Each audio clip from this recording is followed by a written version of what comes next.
আমরা যেমন মানুষের সাথে কাটাতে কাটাতে চলতে চলতে ওদের বডি ল্যাঙ্গুয়েজ আমরা বুঝি, তা আমার মনে হয় আমি বিড়ালদের সাথে চলতে চলতে থাকতে থাকতে ওদের বডি ল্যাঙ্গুয়েজটা আমি বুঝি। তো সেভাবেই হচ্ছে কোনো একটা ক্যাপশন ছবি তোলার সময় আমার মনে হয় যে ওইটাই বলছিল, ভিডিও করার সময় আমার মনে হয় যে ও এটাই বলছে, দেন আমি ওদের হয়ে মানে কমেন্ট পাস করার চেষ্টা করি।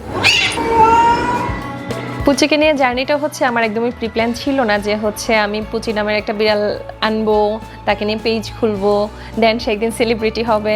তো এটা যদি কেউ প্রেডিক্ট করতে পারতো যে পুচি নামের বিড়ালটা একদিন সেলিব্রিটি হবে, তাহলে কিন্তু ওর যে ওনার যার থেকে আমি অ্যাডপ্ট করেছি সে আমাকে দিত না। ছোট ছেলে একদিন বলছিল যে ওর একটা ফ্রেন্ড দরকার, ওর কোনো ফ্রেন্ড নাই। তো দেন আমি আমার ছেলেকে বললাম তুমি তোমার ফ্রেন্ড হিসেবে কী চাও? দেন সে বললো যে বিদেশের সব বাসায় একটা করে প্যাট থাকে, আমাদের বাসায় কোনো প্যাট নাই।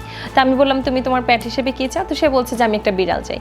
তো সেই হচ্ছে আমাদের বিড়াল ঘরে আনার প্ল্যান করা যে হচ্ছে আমরা বিড়াল নিব। আমার বিড়ালগুলা হচ্ছে খাবার উপভোগ করতেছে, ফিওনার সাথে হচ্ছে খাম্বার খুব সুন্দর বন্ধুত্ব হয়ে গেছে। ফ্যানদের নিয়ে হচ্ছে প্রচুর মজার ঘটনা আছে এবং তাদের মানে রীতিমতো পাগলামিও বলা চলে, অনেক ফ্যান অনেক ধরনের পাগলামি করে। তো এইটা আসলে একসময় মনে হতো যে কেন এমনটা করে, তো পরে বুঝলাম যে এটা একটা ভালোবাসার বহিঃপ্রকাশ।